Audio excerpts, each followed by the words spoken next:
Welcome to the Undisputed podcast. I'm your host, Jenny Taft. This podcast is the full show from today's episode of Undisputed from start to finish. They've got a busy slate, so skip Shannon. Let's get to it. Good morning, everyone. Welcome to Undisputed. I'm Jenny Taft with Skip Bayless and Shannon Sharpe. I'm ready to go today. How are you guys doing? I'm good, Jenny. Glad to see you in such a festive mood. Somebody else not so much because he about to get beat down for way up in Bel Air. Oh, really? Well, guess what? We're going to start this show by handing Shannon Sharpe a silver platter topic. Christian McCaffrey is the son of Ed McCaffrey, Shannon's longtime teammate in Denver. And Shannon watched little Christian grow up around the locker room with the Broncos. And I'm still predicting he will lose this debate. Watch. There's zero chance. All right, Skip, what a way to start. Hold on, Jenny, before you go, Skip, just for you, I'm going to come down from Bel Air and play nice. And then I'm going to go back up to my palatial estate and be back to my normal self. You're going to play nice, Shannon. Okay. That'll be a first for all of us. But yes, Skip mentioned it. You do have a relationship with Christian McCaffrey, but that doesn't help you here. We're going to talk about everything with the latest. We got to start with the NFL because, guys, we've got a running back who is going to cash in. Last season, Christian McCaffrey had the third most yards from scrimmage in NFL history, and now he and the Panthers have agreed to a 4-year contract extension, making him the highest paid running back in NFL history, averaging $16 million a year. Shannon, only appropriate, I ask you first, will Christian McCaffrey live up to this new deal? Yeah. Skip, the way I look at it like this, he's exceeded expectations of what people thought he would be because most people thought he was too small to run between the tackles. And predominantly, that's where he runs. Now, he does have ability and elusiveness to get outside. He's a home run threat. He's tremendous in the receiving game. But, Skip, if you watched him in college, you could tell that he could hold up because that Stanford offense is a pro-style offense, and they run between the tackles. That's the exact same offense that Andrew Luck played in, which made him so palatable because, it's a pro-style offense. He takes the snap up under the center. So he was prototypical. Christian McCaffrey is everything you would want in a running back. Yeah, sure, you'd like for him to be 220.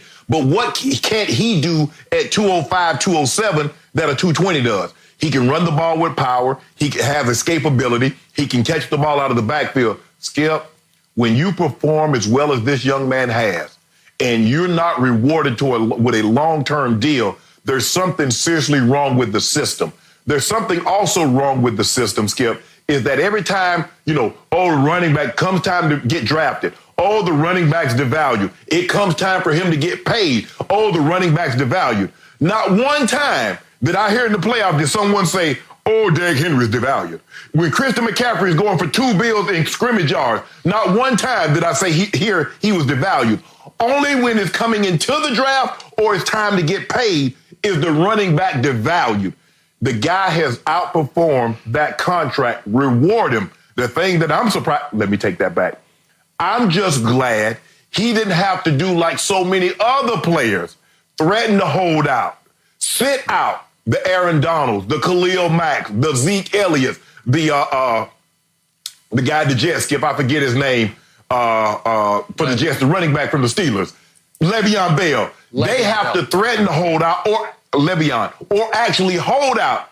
Carolina says, bruh, you've been everything.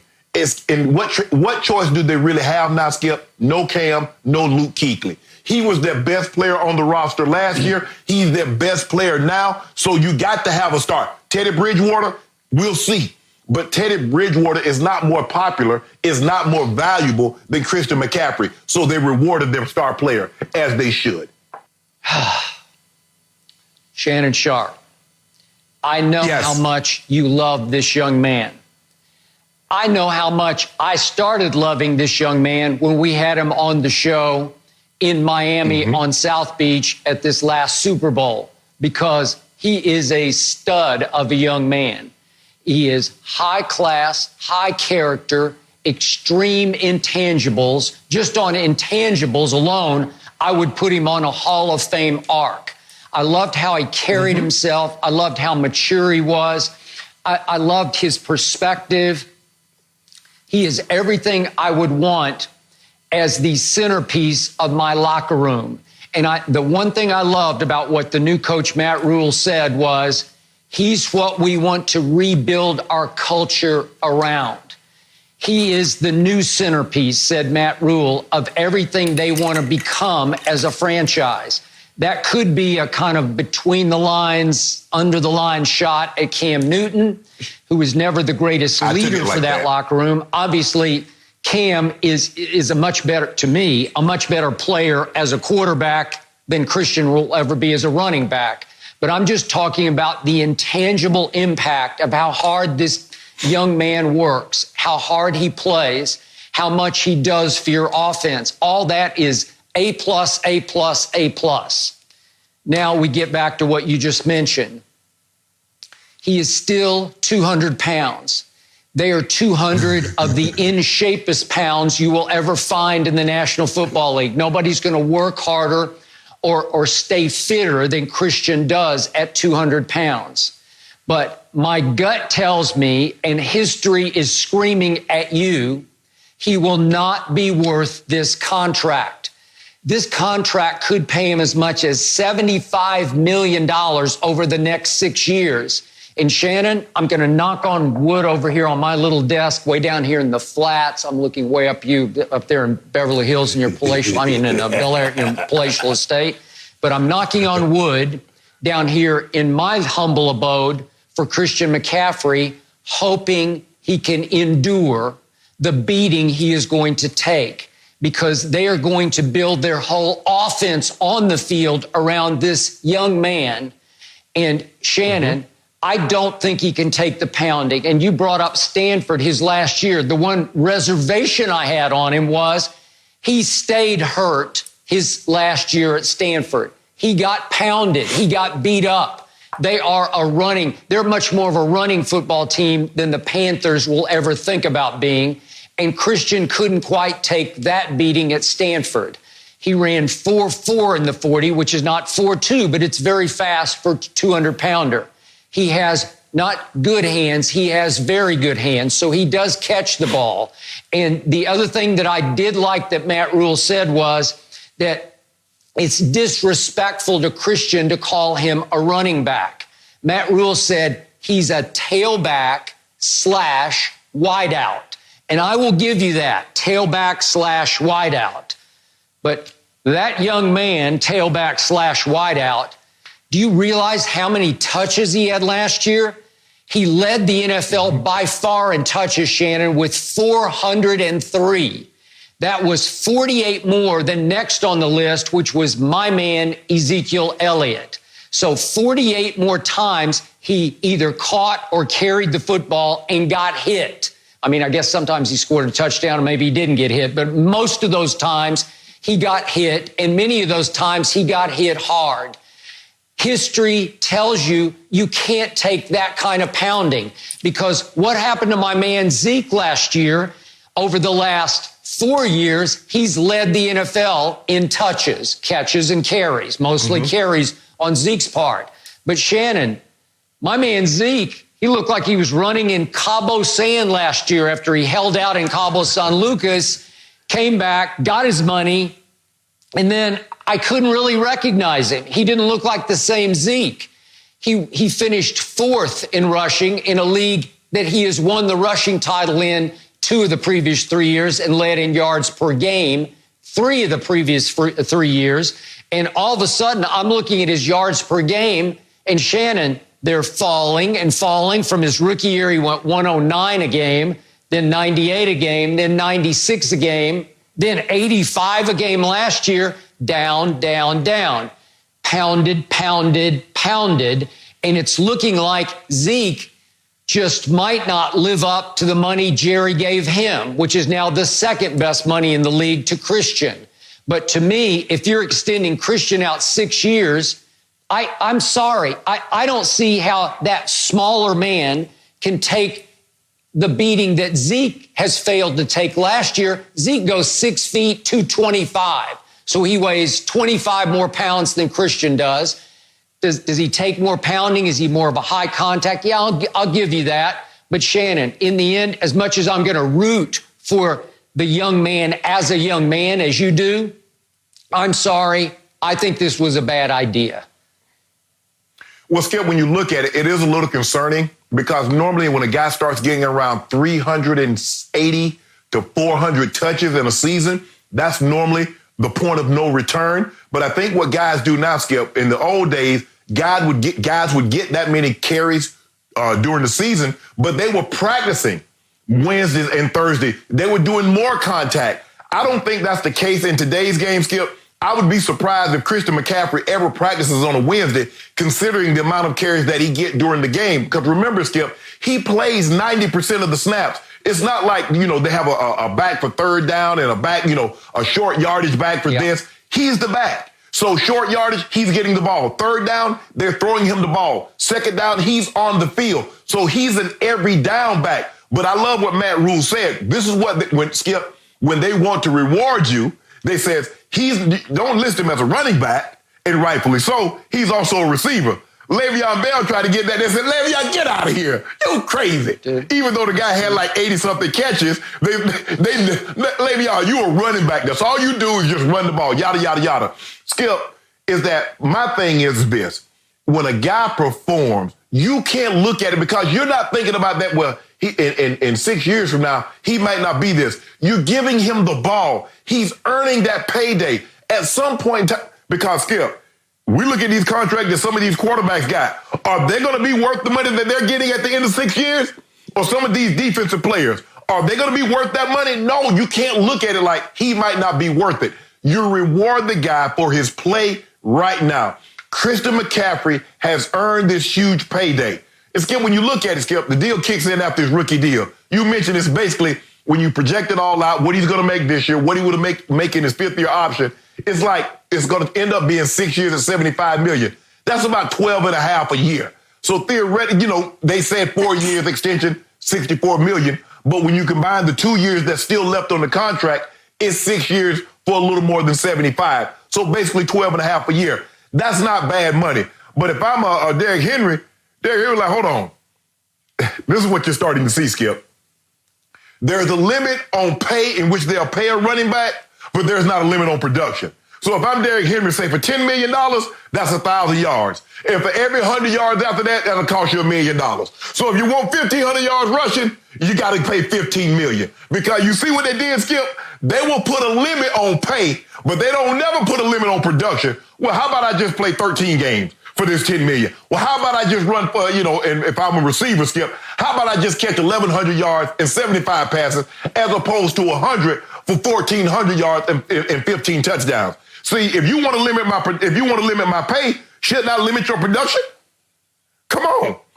The NFL's got it backwards, Skip. It's the only, think about this, Skip. This is the only sport that they limit the play because if you're a quarterback, you make this. DB, you make that. Point guards make the same incentives as a small forward in the NBA. Pitchers make the same as an outfielder. Okay, I hear you. But here's where I think you have it backward. You're saying he's earned this contract. So you're saying he should be paid for what he has done. I'm always about paying somebody for what you project they will do. So it's not about what Christian has done. That obviously put him in the category of can he make top dollar? But you have to project his position in the beating he is about to take as it pertains to how much will he be worth to you next year, and the next year, even the next 3 years. Yes. Are you going to see his production start to decline because he's taking too many hits? What have we seen? You brought up Le'Veon. What have we seen, or what didn't we see from Le'Veon last year with the Jets? He had his worst year, and I'm sure he's starting to feel the effects of cumulative hits over the last 6 years. What did we see from Todd Gurley last year with the Rams when everybody thought he was it? He was godlike at the running back position. We saw arthritic knees and God knows what else, just cumulative hits. And he, in his fifth year, had his worst year of his career, and they flat out cut him and now he's an Atlanta Falcon. God bless him there. And then Zeke, in his 4th year last year, we saw him, maybe cumulative hits, suddenly have his worst career stats by far. So I just went Le'Veon in 6th year, Gurley in his 5th, Zeke in his 4th, worst year. Yikes. What are we doing here? This is the one position where you can't pay them for what you project because they probably won't live up to that. Well, let me explain, and let me take Zeke first. Do you believe this offense is the exact same offense and that Zeke led the league in rushing his rookie year to right now? Do you believe this is the same offense? Absolutely not. You know it turned into a passing offense. That's why Dak was what, second in the league in passing? Hold up, Dak threw for barely 3,000 yards his rookie year. Now he's 5,000, and you say the offense hasn't changed. Okay, timeout. Come on, Skip. Can I respond? Yes. Okay, let me respond. On first downs last year, Ezekiel Elliott was second in the entire NFL in carries on first down. That means you are a run-based offense. He finished 18th in yards per carry on first down. So they were handing it to him almost as much as they handed it to Derrick Henry. He was second. And yet he's tied for 18th in yards per carry on first down. That means you tried to make it a run-based offense, but no, it was 2nd and 10, 2nd and 11, 2nd and 9, and then Dak would complete a pass, and Dak was always throwing them out of holes that Zeke dug. That's why he had so many passing yards. By the way, he said a lot of his passing yards were empty calories. Okay, well, let me ask you a question. If this is a running team, why is Dak top 5 in pass attempts for a running team? Because you know what happens, Skip. They fall behind. See, when they fall behind, that's all Zeke's fault. If they come back and he has a big day, that's all Dak, but it's empty calories. Let me go to Le'Veon. So what effect did that year holding out? What year did that have on Le'Veon's body? Skip, most times we don't see professional athletes skip an entire season and then come back and pick exactly up where they left off. That has something to do with it. But here's my problem that I have with you and the NFL. Let's just say, for the sake of argument, Christian McCaffrey did not do what he done. In the first 3 years, he had yet to crack 1,000 yards. They release him. You okay with that? Now he outperforms the contract. You got a problem with him paying him. Well, Skip, how the hell does a person win? If I don't perform, you cut me. If I overperform, you like, we just play the contract out. Damn if he do, damn if he doesn't. Shannon, it's the one position where the window is closing quickly. So you hope that you draft correctly and you score in the draft, as I still think the Cowboys scored with the 4th overall pick. And I still think the Panthers were correct to pick Christian McCaffrey because he was definitely better than I thought he was going to be. But that was for 3 years. And now the window starts to close. But you said, he's such a great kid. Let's pay him. Let's make him the centerpiece of our locker room and our attack. Let's go run and sort of short pass based with our new quarterback, Teddy Bridgewater, who's more in the game manager mold, and hope he can stand up Christian to the pounding. So Shannon, look at this. Look at this, because you'll appreciate this. These are players from your era. Christian was obviously only the 3rd player in history to go 1,000 plus and 1,000 plus on yards, yards carrying the ball and yards catching Marshall the ball. Faulk and Roger Craig. So we go back to, that's correct. So let's go back to Roger Craig, 1985. He touched it 306 times that year, carries and catches. Then let's go to Marshall Faulk in 99, 340. It took him 340 carries, catches total to get to 1,000. Now we go to Christian McCaffrey, 403. So we went Roger Craig, 306, Marshall Faulk, 340, and all of a sudden we vault all the way to 403 on Christian McCaffrey. Wow, that's a lot of touches, catches, and carries for a little man. He's a small man. By any standard, he's a smallish running back. And I'm just saying, I hope he can take the pounding. But I don't know, because that was an aberration in his career to go to all the way to 403, because look at what Christian did. As a rookie, he touched it 197 times. Then it went to sophomore year, 326. Then third year, 403. Well, they're saying, just give it to him. Things are happening. He's electric. Give him the ball. Okay, that's great. But what has happened to the football team the last 2 years as his carries went up? The Panthers went 7-9 his sophomore year, and then 5-11 his third year last year. In large part, Cam was battered, beat up, couldn't play last year, so they had to resort to Kyle Allen. I get that. But the point is, you say devalue the running back position. Well, you can't do what a quarterback can do, what a good one can do, because Christian had not a good year, he had a great year. He had an all-time great year. And what happened, Shannon Sharpe? They went 5-11. Is he worth $75 million? Yes. No.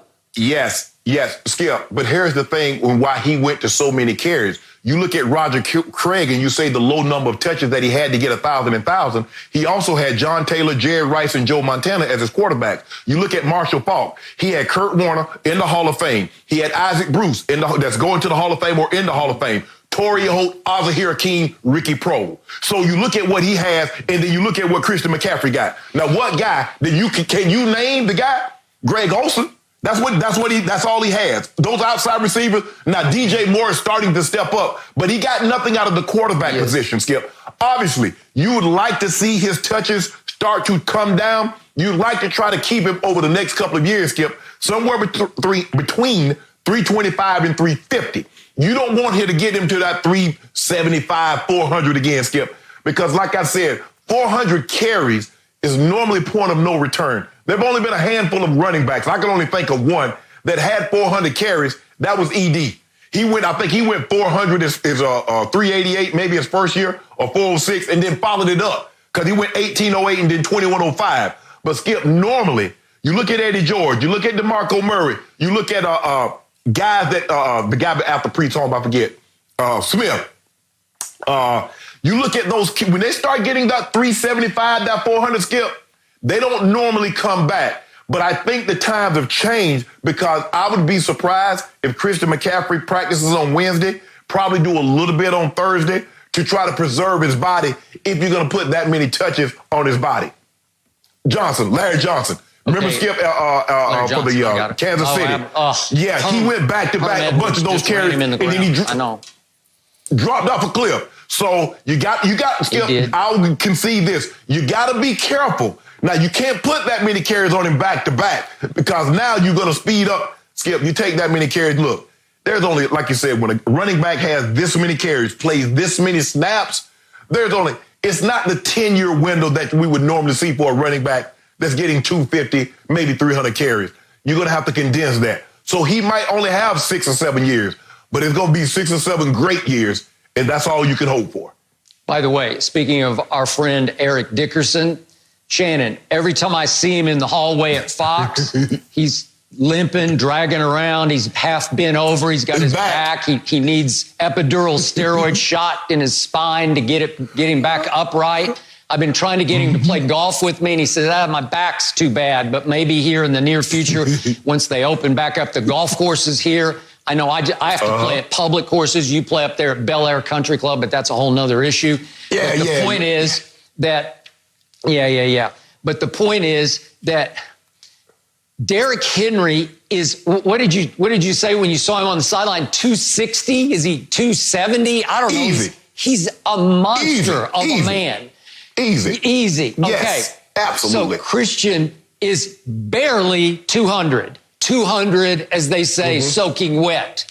And I know he's got a great fitness team around him, and I know nobody cares more and tries harder to keep his body fresh than Christian. If anybody can beat this system, Christian can.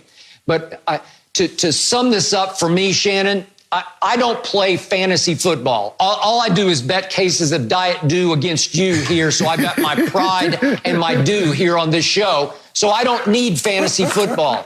I get it if if you can win your league with the running back, because obviously in fantasy, running backs are highly valued scoring touchdowns. So I get that. Right. But a lot of people get swept up in, did you see what Todd Gurley did last year, or Ezekiel or Le'Veon or whoever it might be? Christian McCaffrey. He could win you your fantasy league, but I don't care about fantasy football. I care about the Panthers being able to win games. And there's a part of me that believes that Matt Rule, who, again, is a career-long college football coach, except for one weird year, in 2012, Matt Rule was on Tom Coughlin's staff with the Giants as the assistant offensive line coach. I don't know how that happened, why that happened, or why it didn't last, but he was only there for 1 year. So basically, his mentality is college football. And Christian McCaffrey, for a college football coach, is a coach's dream. It's the kind of player every college coach wants to be able to coach and to get to know and to be around. And I'm with you on that. He's going to be a joy to coach for the next 5 or 6 years. I'm just not sure he's going to be a joy to pay, because I don't think he can live up to that much money given the position he's playing and how much they're going to ask him to produce for this offense. Well, we're going to find out. I believe in him. Well, I believed in him as a kid, as a young man. Yeah. Go ahead. You believe in him? Yeah, well, you make good points about believing in him. And I know, Shannon, since you guys do have that relationship, and I love that picture of him on your lap from forever ago. So I understand the history there as well. But good points from both you guys. No mercy. Yesterday, Bill Belichick had to deflect plenty of questions about Tom Brady on a conference call for the upcoming draft. But on that same conference call, he also referred to his second-year QB, Jarrett Stidham, as Stid.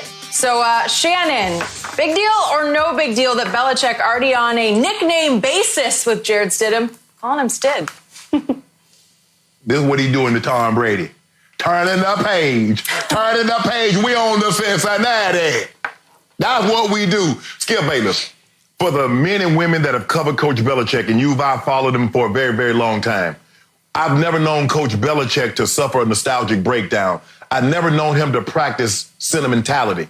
That's not what he does. If someone thought he was going to get up there and wax poetically and talk about just how great Tom Brady has been and what he's meant for this organization, you don't know Coach Belichick. You know what he does. This is how he does things. Tom Brady and what he accomplished can't help the New England Patriots moving forward. Skip, that's why he got so frustrated about when they lost in 2014 to Kansas City. And they kept asking about him, well, what happened? And yada, yada, yada. And he just finally said, we're on to Cincinnati.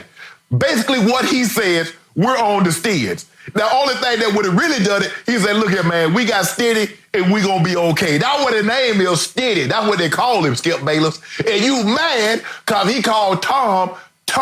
Yeah, that's what a regular name. He ain't cool with Tom like that. He already gave Jarrett Stidham a nickname, called him Steeds or Steady, and he called Jimmy Garoppolo on the phone and texted him to let him know what time it is. And Tom Brady didn't like that. Skip Bayless doesn't like that. But Coach Belichick did exactly what everybody knew he would. Skip, he wasn't going to get up there and talk about, oh, yeah, Tom was so great for us. It was 20 years and we were going to miss Tom, yada, yada, yada.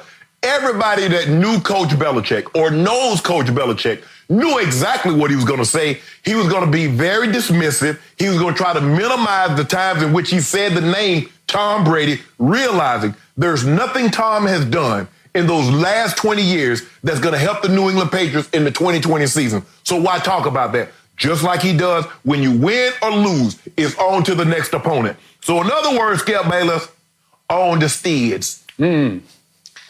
So I'll take your points one at a time. I had no problem with what Coach Belichick said about now departed Tom Brady.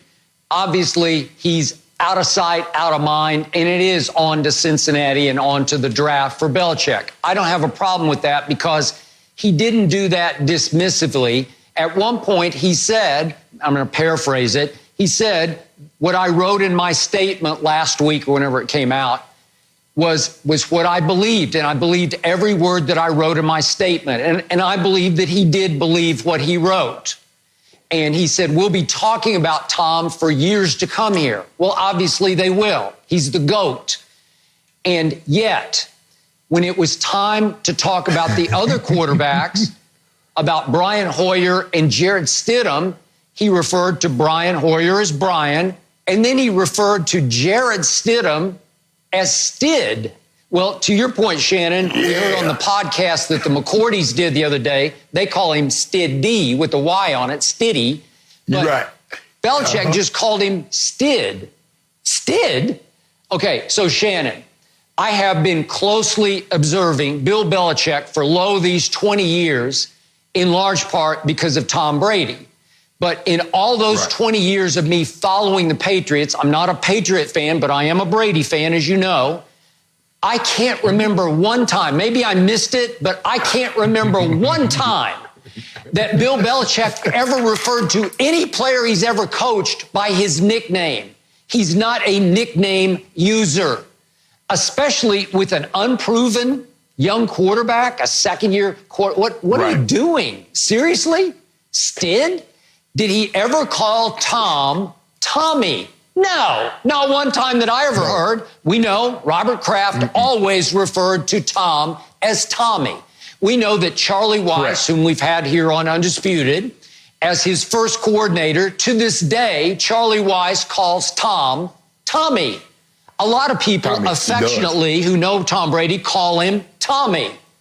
But how affectionate could Bill Belichick be about a second-year quarterback named Jarrett Stidham that he would call him Stid? Well, to me, the coach who never says anything in any sort of press conference situation, or in this circumstance, a conference call, he said volumes by calling the young quarterback that we all think he's going to try to make his starting quarterback. He called him by a nickname. He called him Stid. He used affection that he would never use for any other player. And I thought that one tiny little 4-letter nickname spoke volumes about what he's about to try to do. This is his Tommy. This is the kid that he's going to say, watch this with. I found him in the 4th round. He's going to be my new Tom Brady. Obviously, Tom came out of the 6th round, way back when, almost 20 years ago. And now he's going to say, Bill Belichick, I'm starting over with Jarrett Stidham. Stid, because I'll show you I can win with just any old quarterback, even my 4th rounder that I picked when nobody else loved Jarrett Stidham, because his second year, which was his last year at Auburn, he was pretty lousy. So my point is, he's going to try to go forward with a guy who fell to the 4th round because in his second year at Auburn, he lost his poise, he lost his confidence, he lost his way, he lost his accuracy, he became antsy and indecisive in the pocket. I told you I watched, 4 or 5 Auburn games his second year there. Remember, he was the SEC newcomer of the year in his first year, and he was second team All-SEC his first year at Auburn. And I watched him a lot at Baylor. This is going back 4 years ago when he was a hot recruit for Baylor. He was, one of the top maybe 5 drop back passing quarterbacks in the country out of Stephenville, Texas. And they landed him, and, 6'2", 225. He's got sort of prototype size and sort of stature, if you will. It doesn't have a huge arm, just a decent arm, but not huge. And at Baylor, that first year as a true freshman, he started 10 games. He started the game against Oklahoma. They lost 44-34, but he did some good things in that game, and he threw a couple of interceptions. And I told you, really, Bill Belichick's going to try to replace Tom Brady with a kid who, under fire, once the expectations rose last year, once the pressure mounted, that kid is going to be Tom Brady? You're going to put him in Tom Brady's hallowed cleats next year? You want to talk about the toughest act to follow in the history of pro football? It's right here, right now, by a kid who hasn't had much success the last year that he played quarterback at Auburn. So I'm going to say good luck to Stid. Skip, when I look at this, if you think about it, Skip, everybody refers to Rob Gronkowski as Gronk. For the most part, what does Coach Belichick call him? Rob. Well, everybody else calls him Gronk. Rob. If you listen to him talk, there have been times he probably slipped up and called him Rob, but for the most part, it's Rob. He calls players by their name. Coach Belichick is not like Mike. If you had a nickname, Mike, my former head coach at Denver, if you had a nickname, that's how he referred to you, or he referred to you as numbers. But if you had a nickname, he called you by your nickname. That's what everybody did. But that's not how Coach Belichick is. It was almost, Skip, I didn't see it, but just reading, it's almost like he perked up when he started talking about Jared Stidham. It's like, whoa, yeah, Stids. And here's the thing, Skip, that I think it really turned. Coach Belichick, basically, he doesn't like to talk about the past, and he doesn't like to talk too far into the future. When Brady started floating this out here, Skip, 5 more years, and the constant questions to Coach Belichick, I believe that started to wear on Coach Belichick. It also started to wear on Coach Belichick that Tom Brady only had at the end of this year and his contract was up. And that kept coming up. And Coach Belichick would always we'll address that at the end of the season. I'm trying to win a football game now. What does that have to do with now? And Skip, Coach Belichick doesn't like distraction. Anything that he deems as a distraction, he wants it gone. He traded the best defensive lineman, or I think arguably one of the 2 or 3 best linemen, defensive players he's ever drafted in Chandler Jones. I believe Chandler Jones had that one slip-up, Skip. That one. Chandler Jones just made all-decade team, Skip. Coach Belichick let him, so he doesn't want anything that he deems a distraction. And I believe that the constant talking about Brady and playing until he's 45 and yada, yada, yada, I believe that started to wear on Coach Belichick. And Coach Belichick says, you know what? Let's just go ahead and move this process up because I don't want to talk about this every day for the next 2 years or the next year. Okay, I got you. So I have a question for you. The only time we've even seen Jared Stidham in game action was in mop-up duty of that early season blowout of the Jets last year when it was 30-7 in the fourth quarter. Belichick put Jared Stidham in, and he threw quickly. He was 2 out of 3, but right away he throws what became a pick 6, run back 61 yards by Jamal Adams. And Belichick yanked him to put Brady back in the game. That was the only glimpse we saw of Jared Stidham, and it's possible he yanked him just to try to preserve what was left of his confidence, like he didn't want him to throw a second pick 6 and just get his confidence absolutely nuked. But help me out here. A question to you. Do you really believe that he will go forward, that he will hitch or risk his legacy on Jared Stidham next year? Because I do. What do you think? Yeah. But Coach Belichick, I believe Coach Belichick is like Tom Brady. He doesn't care about his legacy, right? Great players and great coaches, they don't care about legacy unless people really do care about their legacy and they don't let on. You know what I'm saying? Hint, hint, Jenny. Skip, yes, I believe that Skip, whether or not I believe it, but I do believe Coach Belichick believes, Skip, when you're that great, you don't believe it's the coach. You believe it's you. When you're the coach, you don't believe it's the player. You believe it's you and your system, and you can find pieces and plug in, and the system will still work. That's how you're wired. You're wired when you're great. Skip, Michael Jordan, Jerry Krause, you ain't never played no game with no 102 feet. When you talking about you got the players and you talking about this organization, it's me. I'm doing this, not you. That's how great players think. And so Coach Belichick sincerely believed, deep down, Skip, you can ask him 1,000 times on camera, you can ask him 1,000,000 times off camera. And he's going to tell you the same thing. Yes, I believe I can win. I believe we can win championships with Jared Stidham, Stids, as he calls him, as the quarterback. He sincerely believes that. And he has to believe that because he has to project that. Because the one thing you can't fool, Skip, after you've been around locker room, you can't fool those players. You can't sell them a bill of goods and don't believe it. You have to be able to back it up, and you have to get up there and speak with a certain level of confidence. Just like Coach Belichick did when he inserted Tom Brady 20-plus years ago. He convinced the team that not only could they win a game, they could win out and win big with Tom Brady. He convinced them of that. And we know what happened after that, Skip Bayless. So, yes, I believe he believes Stidham is the guy that's going to take them forward. So what do we know now? We know that multiple reports out of New England say the Patriots are not interested in A, signing Cam Newton, or B, trading for Andy Dalton. Both, according to those reports, would be too expensive for what's left of New England's salary cap because they're still carrying a big hit left over from the Tom Brady even 1 year contract. Right. So the point is, Mel Kiper originally in his previous mock draft had Jordan Love going at 23 to Bill Belichick, which was a shocker to me because I thought maybe Jordan Love would go some higher, if not a whole lot higher, because I believe Todd McShay in his previous mock had Jordan Love going all the way up at number 6 to the LA Chargers. So now Mel Kiper came out, I believe it's this morning, with his latest mock draft. And now he has Jordan Love going 19th to Oakland. I'm not to Oakland, Las Vegas, the Raiders, obviously. And the Raiders have an earlier pick, the 19th, but he's saying no, they can wait for Jordan Love with their second first-round pick at 19 and get him there. Well, if that's true, and I believe he's going to go before 23, then it's not like Belichick can take a high-pick quarterback. He's got multiple picks down in the round, later he's got multiples down in 4, 5, 6. But it was interesting that he did say this is an interesting draft because it's very deep in quarterbacks. So maybe he takes another more developmental quarterback to develop behind Jared Stidham.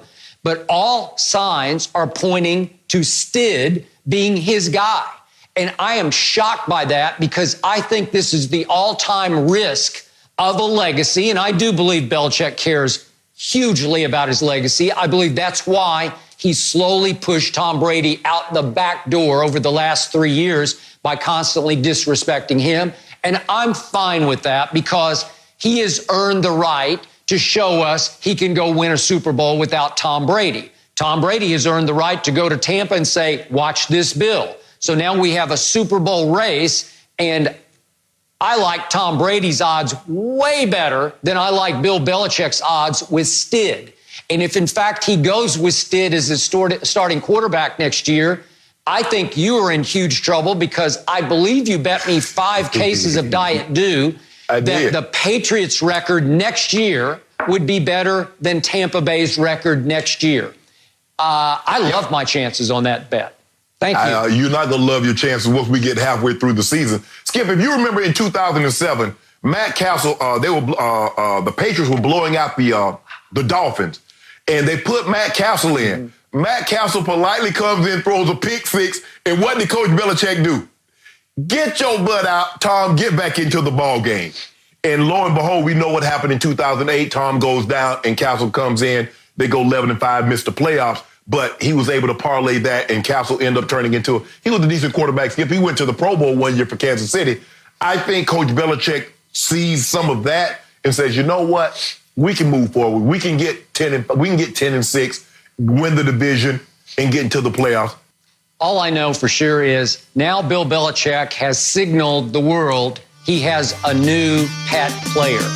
No mercy.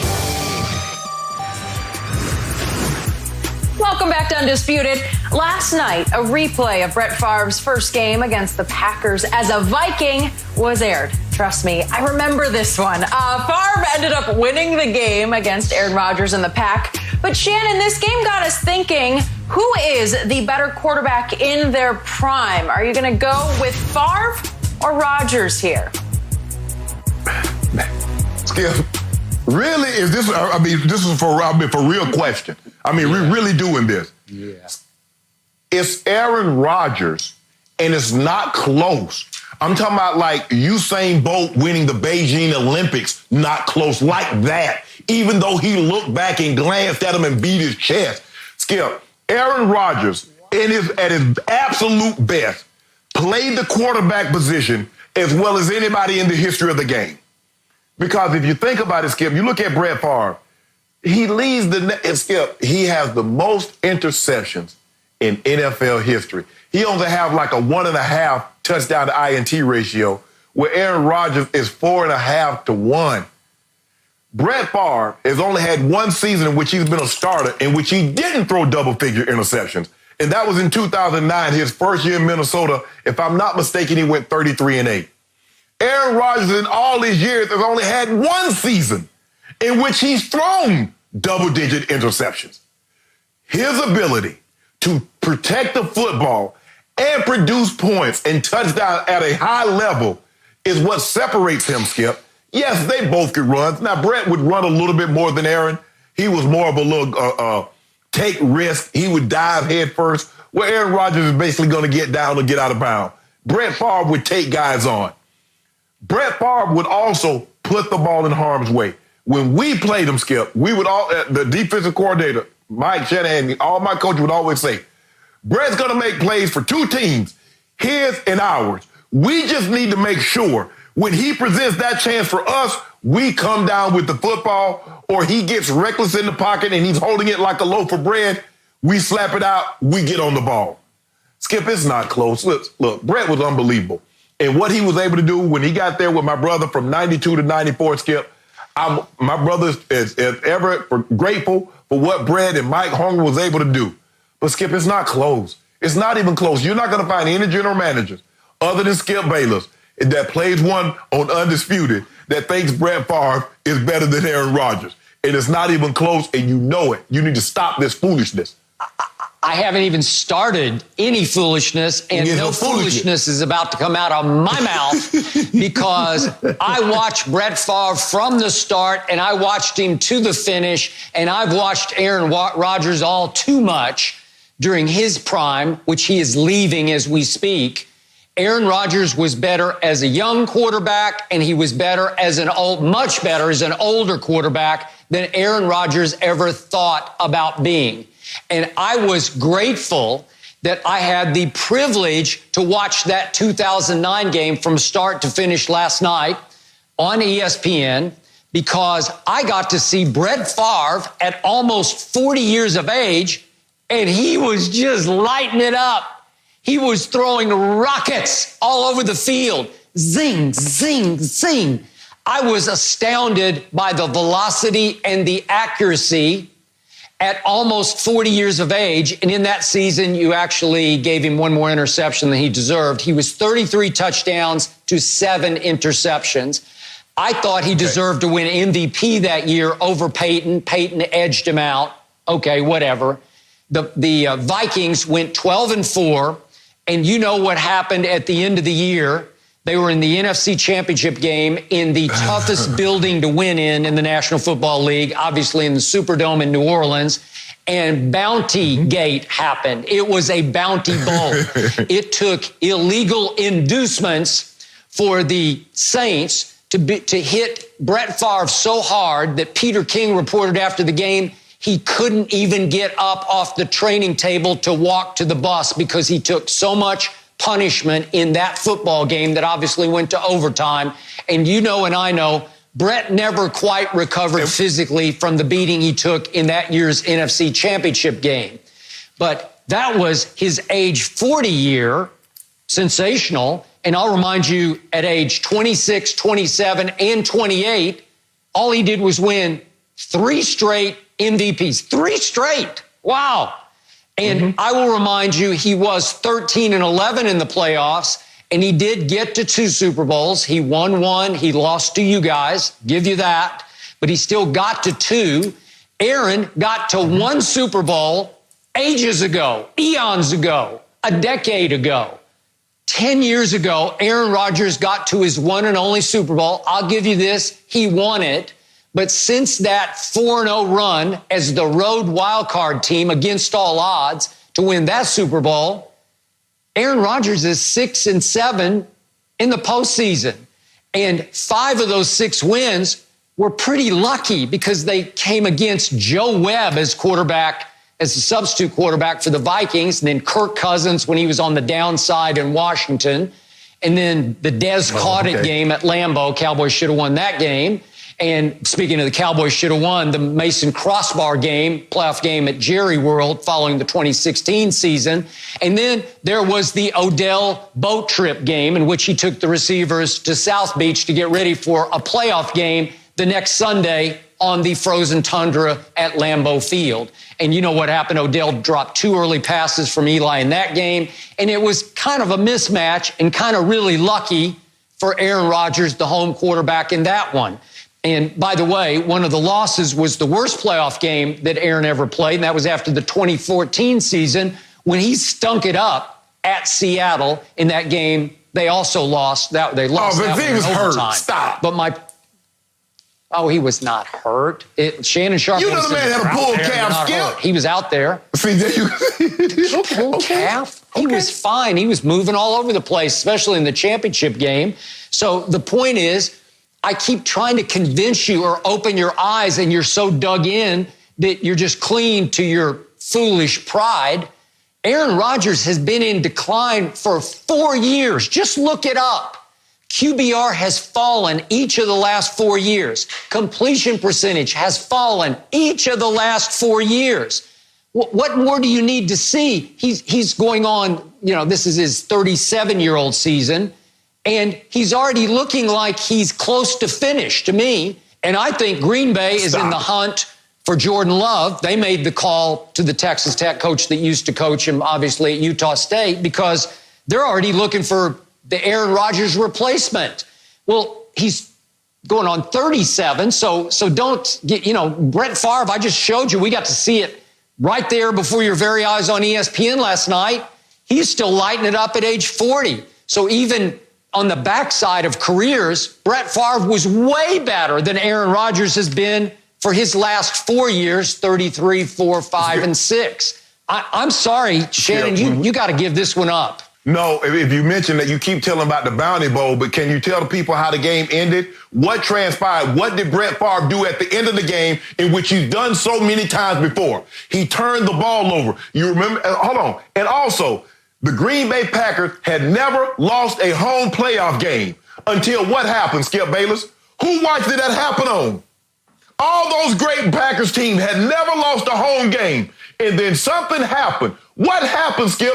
Whose watch did that happen on? Michael Vick, Dan Reeves and the Atlanta Falcons went to Lambeau Field, frigid Lambeau Field. Go ahead. I'll let you refute it.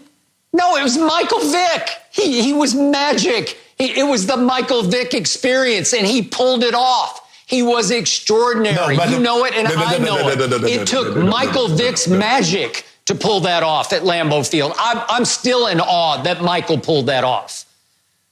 First of all, there's no Six Flags in Green Bay.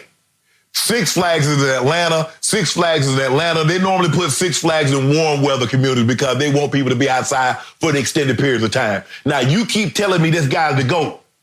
Now, what happened? Skip, every year that he won the MVP, he threw at least 13 interceptions. In Aaron Rodgers' MVP season, he ain't got 13 combined. And you gonna talk, come on, Skip. Aaron Rodgers. And you remember Philadelphia? You do remember Philly, Skip. And what did Brett Favre do in Philly, Skip? What did he do? Brian Dawkins fair caught the ball. Thank you. You remember that?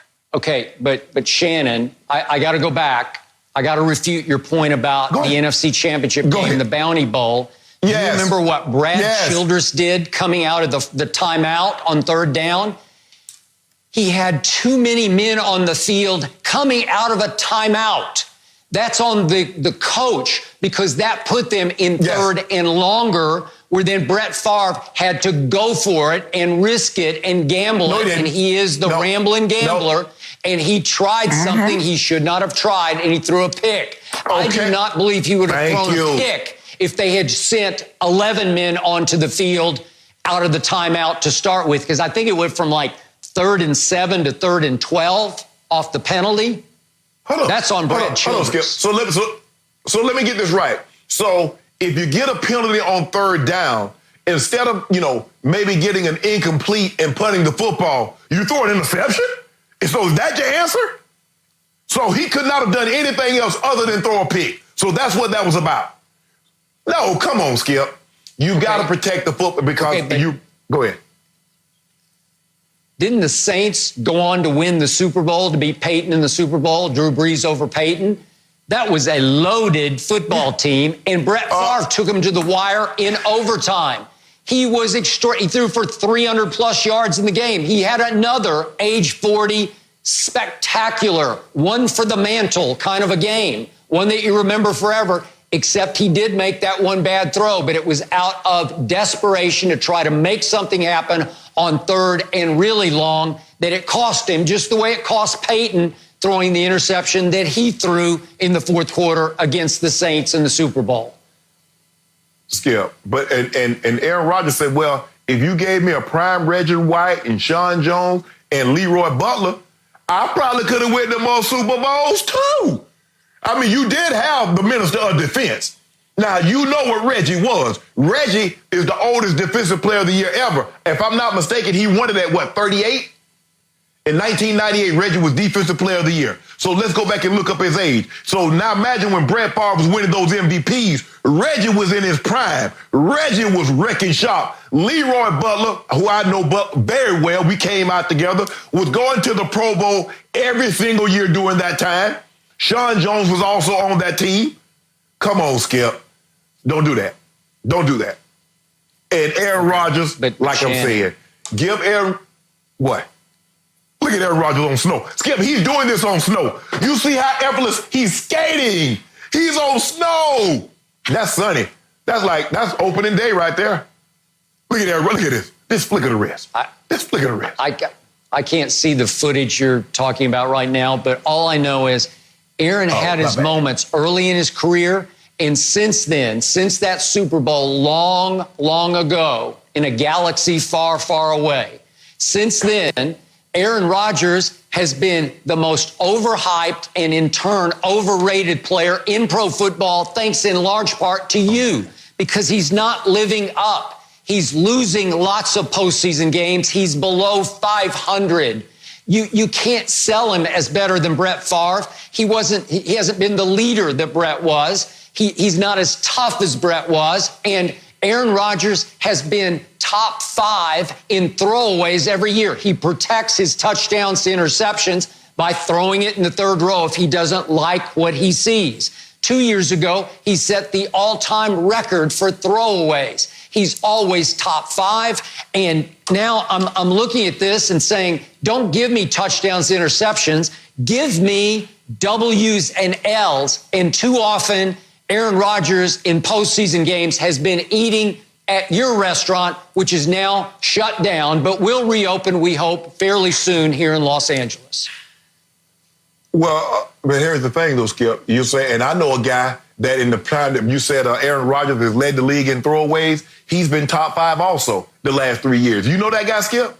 I think you know him quite well. Mm-hmm. He has a different color uniform, but he's still number 12, and he's been top 5 in throwaways. So I'm just trying to figure out if it's bad for Aaron Rodgers to throw the ball away, it's also bad for said player that I won't mention his name because Coach Belichick didn't mention his name. It's also bad for him to just throw the ball away. Am I correct? Is that what you're saying? That's what I'm saying. And by the way, to sum this up, we just went from disrespect, Aaron Rodgers over Brett Favre, to complete blasphemy, putting Aaron Rodgers in the same sentence with Tom Brady. We are going to leave it for now. No mercy. Well, yesterday was Mamba Day. It was 4 years ago that Kobe Bryant played his last NBA game and dropped 60 points at Staples Center. Of course, he followed it up with his famous farewell speech that he ended with Mamba out. Shannon, what do you remember most about Kobe's last game? That Kobe went out the way Kobe should have. Gunning. Kobe was a gunner. Kobe couldn't go out 2 for 10. Kobe went out the way Kobe was supposed to go out. And Skip, I remember watching because if I'm not mistaken, it was on TNT, and Shaq asked Kobe, could he give him 50? And Kobe said, absolutely not. There's no chance that's going to happen. And lo and behold, he gave you 10 more than 50. He gave you 60. Now, mind you, Skip, Kobe hadn't scored 50 points since 2009. So that's how long it had been since he dropped 50. And then he goes and gets that. And they needed, Skip, he outscored the Jazz by 2 points himself, 23-21 in the fourth quarter, including 17 straight. And with 3 minutes left in the ball game, they were down 10, and Kobe gets 15 in the final three in 3 minutes and 5 seconds. That's the Kobe Bryant that we know. Skip, we talk about James Harden, and James Harden can do some unbelievable things. But if you think for 1 second that Kobe Bryant, Skip, you remember that streak that he had? He went like, 3 or 4 in like a month where he had like 5 50-point games. And he was dropping 65 in one game. And then he'll drop 60 in 3/4 in another game. And then he throw 81 in here. Yeah, James Harden is doing some stuff. But this guy right here, Skip, people don't realize, and I think early on because people deemed him selfish. Man, Kobe won't pass Kobe. He could natural born get buckets. And he was clutch. He never shied away from a moment, because I remember when he airballed, Dale Harris had him take the shot in Utah, and he airballed a couple of them. And then to turn into what he turned into after that. But you got to realize, Skip, that was a 17-year-old boy playing with full-grown-ass men. He grew up. Kobe went out the way I expected Kobe to go out, gunning 50 shots, 60 points. I would have it no other way. It's like Bonnie and Clyde. They went out swinging. Hey, Skip, because the old outlaw, Skip, you got to go down swinging. And that's how Kobe went down. Guns are blazing. And I loved every minute of it. I hate to remind you of this, but I don't think Bonnie and Clyde went down swinging. I think their car got shot off the hell by the G-men. I know it was like an ambush. They didn't have a chance to fire back. So, yeah, it was just complete ambush. They shot it like 5,000 rounds into the car. So I'm not sure they went down swinging. They went down running, but whatever. Okay, let's get back before they got ambushed, they went down swinging, yes. Okay, you're right about that. So usually if I had watched a game like this, I would be offended by some of the defense that got played on Kobe that night, because Gordon Hayward and it was Joe Ingles some of the time. They were mixing and matching, but mostly it was Gordon Hayward. Yeah, some Rodney Hood, but mostly the two guys that I first mentioned. And by the way, I watched this game in its entirety maybe 2 weeks ago. I forget what it was on NBA TV or whatever I saw. I'm watching all these classic replays, but usually it would offend me that they weren't playing harder on Kobe, because they weren't exactly playing what I would call Game 7 playoff defense. They were getting in his way. They were holding up a hand, but they weren't diving to try to block his three-point shots or trying to foul him and send him to the line in case he drove it. They were mostly just playing respectful defense. But I do think that even the Jazz got caught up in what Kobe was pulling off. But remember, Kobe was a broken down 37-year-old. Yes. And his team around him wasn't very good, because I don't know if people remember, a kid named Marcelo Huertas played 26 minutes as Kobe's teammate in this game, undrafted from Brazil. Marcelo Huertas, remember him? Well, he's playing high minutes, so that's sort of all Kobe had to work with in this game. And to your point, the pressure on Kobe was extraordinary, because all of his great ex-teammates were in the house from Shaq on down. All of the stars in Hollywood had come out from Jack Nicholson on down to see Kobe in his grand finale. And what I remember most is that Kobe missed his first 5 shots. He was a little anxious, not nervous, just anxious, just trying to put on a show. And usually, most players, after they missed their first 5, would wind up doing what you just said, going 2 for 10 for the game. They'd shrink a little bit. They'd say, it's just not my night. I just don't have my legs anymore. I'll just sort of mail in one last game, and then we'll have a great post-game ceremony. No, not Kobe. This was the all-time Mamba mentality. This was the all-time Kobe Bryant willing himself to score 60 after he missed his first 5. And for those who really know this game, his first bucket of the night was the highest degree of difficulty, where he's sort of stuck on the baseline, 10 feet from the basket, straight on, no backboard, obviously. And he goes up, and it was the one shot all night that was highly contested. So he had to arch it even higher than normal with no backboard from 10 feet. That might be the hardest shot on the basketball court. And he switched it. And I'm like, wow, here we go. And from that moment on, that broke the ice. Kobe also said after the game in an interview that I saw that he went down to the other end and he blocked Trevor Booker's shot. He kind of blocked it from behind, but he got it and got it good. And he said that also sort of got him into the game and into the rhythm of the game. And I don't care about the final stats because they're not pretty. It's 22 of 50, so he missed 28 shots, and it's only 6 of 21 from 3, so he missed 15 three-point shots. But Shannon, to your point, once we got deeper into the game, he got hotter and hotter and more Kobe-esque to where he went into the twilight zone in the fourth quarter, and we got to see vintage Mamba against all odds. And yeah, the Jazz, were they swept up? I think they were just in awe of what was happening. And I'm not saying they weren't trying. They were just kind of half playing defense and half watching in awe of what was happening right into their very eyes. And Kobe went crazy hot in the fourth quarter. And as you say, outscored the Jazz. And they pulled off a W. They won 101-96, and it was a close game. It's kind of it got to be a shootout in the fourth quarter. But Kobe Bryant, in the game of games for him, willed himself to 60. And as you point out, he hadn't scored 50 for years like that. So it was all-time. His speech after the game was all-time.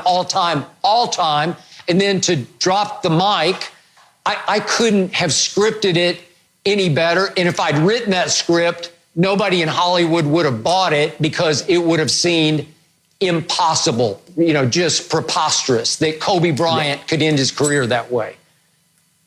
Skip, you know what happened? Because you mentioned that Kobe was a shell of himself. Also on that team, Skip, was Roy Hibbert. And we remember Roy Hibbert, but not the Roy Hibbert that was in Indiana. That was a Roy Hibbert that had long past that was playing alongside Kobe.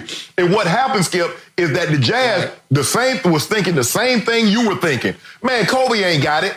And, we're not going to even really have to do a whole lot. And he messed around and caught fire. It reminded me of, Skip, you remember when Dennis Eckersley threw that pitch to Gibson? Gibson had a pulled hamstring. Yeah. He said he has no legs. There's no way he can hit anything I throw up there out of the park. And lo and behold, he throws that pitch and Gibson takes it over the fence. Well, that's what happened with Utah. They're looking at Kobe. They had seen the footage of Kobe. Kobe was a shell of himself. There is no way he's going to get 30. We don't even have to worry about it. We ain't got to just D up on him. And before you know it, Skip, he got a rhythm. He's caught fire, and now they're trying to body him. Now they're trying to deny him the basketball, but it's too late. Skip, you can't let a scorer get hot. Once he gets hot, unless you double him and take the ball out of his hands, which they were trying to front him, tried to body him, but they didn't get the ball out of his hands. It's too late. It's too late. Skip, I can't remember. Now, obviously, Wilt has had some games when you score 70, you score 100 points. Obviously, you shot the ball 50-plus times. But, Skip, I can't remember anybody other than Kobe scoring, shooting the ball 50 times in a game. Let that sink in, Skip. That's almost like 50 carries. We don't see NFL running backs or college running backs with 50 carries in the game. How many times other than Kobe and Wilt had you could say, you know what? He shot the ball 50 times. I can't recall. And, yeah, by the way, Kirk Gibson didn't have to run to hit that home run. In fact, he sort of gimped around the bases, as you recall. Yes. And all he had to do was sort of drag himself to the batter's box with his pulled hamstring and hit the Hall of Fame backdoor slider from Dennis Eckersley that he was known for. It was his signature pitch, and he jerked it over the right field fence. Game 1, ball game. But the point was, Kobe did have to run, and even though he couldn't really dunk, he had one shot at the rim where he could have dunked it, he just couldn't even get up to dunk it anymore. And that shows you even there, you can't even dunk anymore, and you scored 60? Wow. It's the all-time perfect way to go out for Mamba mentality. But that's why, Skip, when you're dealing with a great player and he might be on his last legs and he might be well past his prime greatness, you never underestimate him because he can catch lightning in a bottle just one more time. And that's what happened with Kobe. He caught lightning in a bottle one last time, one last game. Let that sink in, Skip. Nobody's had a moment like this. Yeah, we've seen guys win Super Bowls, but Skip, not like this. Not like this. No. And to sum this up, it was a privilege and an honor just to be able to talk about it once again. It was special. Some really beautiful memories, guys. Thank you for sharing. Mama Day will have a new and forever special meaning for us as we will continue to reflect and celebrate Kobe Bryant and his life and accomplishments. No mercy. It's time for our hot topic of the day, sponsored by Reese's Peanut Butter Cups. While Joe Burrow and Tua Tagovailoa are both getting ready for the upcoming NFL draft, Burrow is currently the consensus #1 overall pick and also has had a QBR that is nearly 40 higher than Tua's while under pressure last season. So Shannon, would these stats convince even you to take Burrow over Tua? Did we get you here? Absolutely not. Joe Burrow had a great season, with the all-time best season, I believe, in college football. But Tua has had a better career with a larger body of work. And when I look at it, okay, what happened in 2018? So are we just going to disregard that? No. Joe Brady came in. They had 4 stud wide receivers. They had a running back that's probably going to go somewhere second, maybe early third round. They had the nation's best offensive line. Now, when we look at Tua and just the last 2 years, Skip, do you know Tua's had 2 of the top 8 QBR seasons in the last 15 years? In 2018, he was 90, which ranked second to Kyler Murray. Last year was 91st. He was #1. As great a statistical season as Joe Burrow had, Tua had a higher QBR. Skip, you love QBR. That's your stat. You hang everything on QBR, and Tua's own was higher. I'm not taking anything away from Joe Burrow because I've said it, Skip, and I said it at the time. I believe it's the greatest college football season that we've ever witnessed. But it was one season. Is that the real Joe Burrow, or was this an anomaly? Now, 2018 happened. He was 31st in QBR. He had just as many interceptions as touchdowns. But now we're going to just disregard that. Look at what Tua has done. Now, if I'm not mistaken, Joe Burrow is a 5 years college is 5 years in college. So let's just say, for the sake of argument, Tua's coming out after his 3rd year. Let's just say, for the sake of argument, Jenny and Skip, Tua went back and played with Waddle, played with Devontae Smith behind that offensive line. Do you think he put up pretty good numbers? You think he'd be okay? Absolutely. So this notion that Joe Burrow is just like leaps and bounds better than Tua, I just don't see it. Because I'm looking at the entire body of work, not just one great statistical season. I'm looking at 2017, 2018, and 2019. So if you factor all that in, I'm still taking Tua ahead of Burrow. Shannon Sharpe, if Tua did go back for yet another year at Alabama, you know and I know he would get hurt again. And I'm knocking on wood for him because I don't like to wish this upon anybody. But Tua is simply the most injured, good quarterback I can ever remember in all my years of watching college football. He's had a wider variety of injuries than any quarterback I can ever remember. And we don't have time for me to list the litany of injuries. We all know how bad it got for him, going from concussions all the way down to 2 ankle surgeries and then a hip surgery that was career-threatening. The odds are, if you get hurt in college as much as Tua got hurt, he's just going to get hurt in pro football, and he would have gotten hurt if he'd gone back to Alabama. Again, I don't care how much you protect him. One little hit, he's brittle. He's just a quarterback who can't stay healthy, who can't avoid injury. So let's leave that be, and let's go back to the Todd McShay ESPN stat in question here. This is the one Todd McShay says he usually hangs his hat on in evaluating quarterbacks. It's what's your QBR under pressure, not under blitz pressure. We're talking about just straight 4-man or sometimes 3-man rush pressure. If your protection breaks down unexpectedly, it's not a blitzer coming. If somebody can't hold their block and you get a pass rusher in your face, a defensive lineman in your face, what is your QBR under pressure? Joe Burrow shattered the all-time record, and they only keep this stat back to 2011, so it's been 9 years worth of numbers. And yet, in the 9 years, Tua's QBR actually ranks from last year against pressure pretty great. It was 44.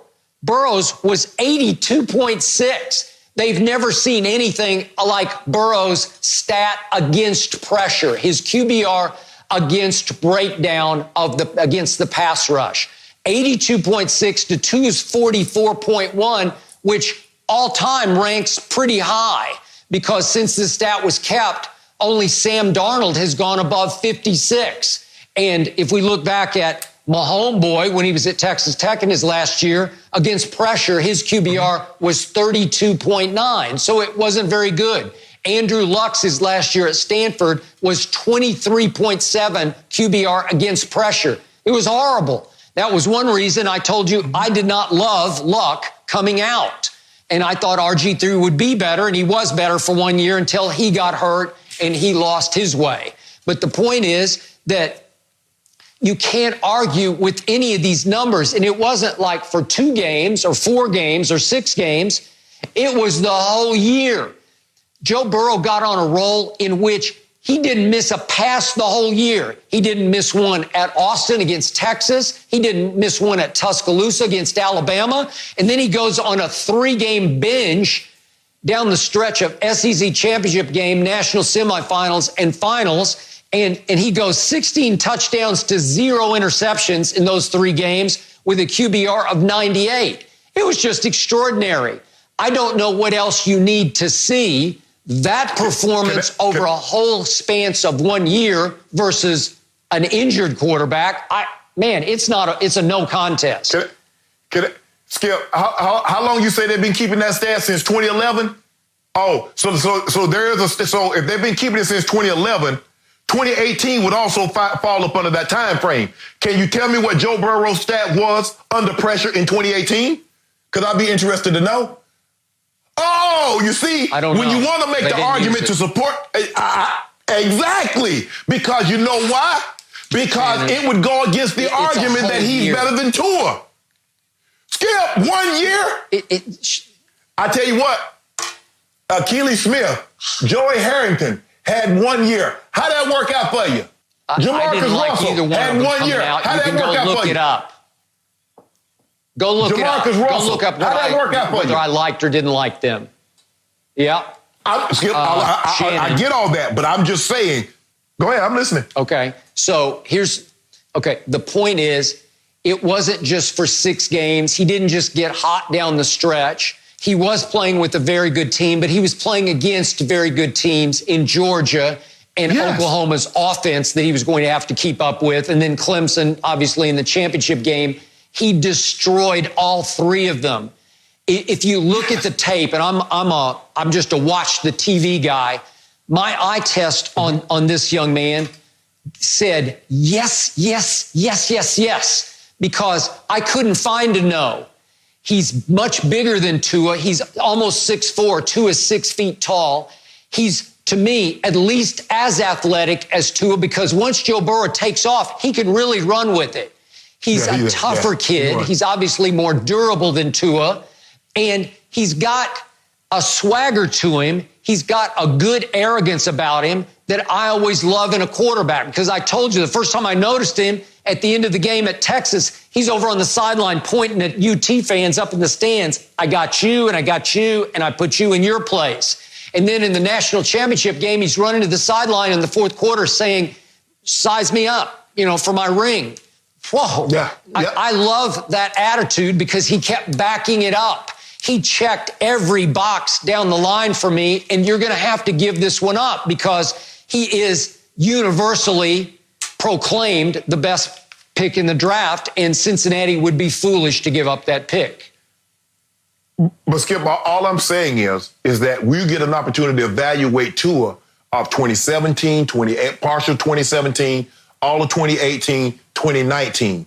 But all people want to do is evaluate Joe Burrow is on his historic great season in 2019. Nobody wants to talk about 2018. Well, Skip, you better look at this in its totality, because if you just base a guy off, if you just look at a guy at his greatest moment, well, you're setting yourself up for failure, because in 2018, his QBR was 69, which was 31st. And he went from 31st to second. Tua went from second to first. So he didn't get worse. He got better. And as great a season as Joe Burrow had, Skip, one more point. As great a season as Joe Burrow had, he and Tua had the same number of touchdowns over 2018 and 2019, and Tua had fewer interceptions. As a historically great season as he had in 2019, he and Tua numbers are very comparable, minus the interceptions. Shannon, Joe Burrow went to a program that had a prehistoric mindset when it came to offense. It was a run-based offense, and he had nobody to help him open it up and send 5 receivers out into the pattern until they went and got a bottom-rung assistant for the New Orleans Saints named Joe Brady, who came in and said, why don't you just let him throw it? Why don't we spread it out and throw it to our receivers? And I agree, they had stud receivers, but Tua had studder receivers. He had 4 potential first-round receivers, 2 who will go this year, 2 who could go next year in the first round. He had a track team of not only speed, but route running capability. So don't go there either. In the end, I like Joe Burrow so much that, again, you know how much I like Dak Prescott. Dak is sideways. He's at an impasse over his contract. If you told me that the Bengals would take Dak Prescott right now and let Dallas take Joe Burrow #1 overall, I would do that. I would take Joe Burrow and just start over with Joe, because I believe in him enough that he could be at least as good as Dak, maybe even a little better as a thrower of the football. And I'm hoping Dak and Jerry figure it out, but I'm trying to underline to you how much I believe in Joe Burrow as the first overall pick. Skip, you talk about Joe Burrow went to a prehistoric franchise in LSU. What the hell is St. Nick known for? Running the football and playing defense. It was Tua that forced him to expand his offense instead of going fullback, tailback, to go 4 wides, to go 3 wides and a running back. That was Tua that forced him to do that. And there's a reason why he's never had a quarterback, go higher than the 3rd round? Come on, Skip. Tua changed Alabama. We don't look at Alabama the same. Shannon, I love him, but you know and I know it's going to be very difficult for Tua to stay healthy in pro football. That's period, end of story. But that's another argument, Skip. This is about ability. They're trying to say that Burrow is just leaps and bounds, and I don't see it. Staying healthy, yes, but just ability? No, I don't see that. I don't see the vast difference that everybody else sees. I will agree to disagree. Okay. 9 days away from the draft. I know we're all counting down the days until we have that to watch and pay attention to. No mercy. Smith says he has turned his life around after working out at Jay Glazer's gym here in LA and participating in his Merging Veterans and Players program. This gym is also where new Cowboys head coach Mike McCarthy first met with Smith back in January. And McCarthy is also a big fan of the gym and everything Jay Glazer is doing with the program. So, Shannon, in your opinion, do you believe that Smith has turned his life around to really make an impact, help the Cowboys this season? I hope so. I hope he's turned his life around. But this has nothing to do with him signing the Cowboys in order to help him turn his life around. They signed Alden Smith because they believe he can get to the quarterback. That's what this is about. Skip, growing up on a farm, my grandpa used to go to the grocery stores and get all the damaged fruit in order to feed to the hogs. Now, he would come out and we'd dump it into the pen, but there would be apples or bananas and stuff that would have brown spots on it. I would jump in there, get it to my brother and my sister. We would cut the brown spots off and eat it. In other words, the rotten part, we didn't need that part, but there was some good in that. That's what the Cowboys do. See, the Cowboys have always done this, Skip. You've covered the Cowboys a lot closer than most people have. You were the beat writer every single day, so you were in that locker room, and you know the Cowboys' history. So this is nothing new. They've always had rebels. Everybody always thinks it's been the Raiders, but the Cowboys had outlaws also. The Cowboys signed Aldon Smith. They hope his life is in order enough in order for him to get to the quarterback and put the quarterback on the ground. Now, Skip, I've never believed that the NFL or professional sports should be the moral compass of what goes on in society. Smith has a talent. Aldon Smith has a talent. His talent is wreaking havoc on the quarterback. He's had some misgivings off the field. If he's paid his debt to society, whatever that may be, Skip, incarceration, a fine, probation, and the system says, we done with Aldon Smith, well, he should be allowed to go get an occupation. That occupation happens to be in the NFL. I hope, Skip, for his sake, forget football aside, Skip, I don't want him to go back to what he was and how he mentioned that he was sleeping under his car and some of the things that he's done. But, Skip, this is nothing about Dallas Cowboys is not trying to rehabilitate Aldon Smith. They're trying to get a quarterback that can put the quarterback on his ass. That's what they're trying to get from Aldon Smith. By the way, point of order, I wasn't the beat writer for the Dallas Cowboys, never was a beat writer at any point in my career on any team, but I did write columns and I did write books about the Dallas Cowboys, just to clarify. Okay, before you go, Skip, why you around every day, David? All you doing is writing columns. Why you at work, and why you at the Cowboys locker room every single day, David, and all you gonna write is columns?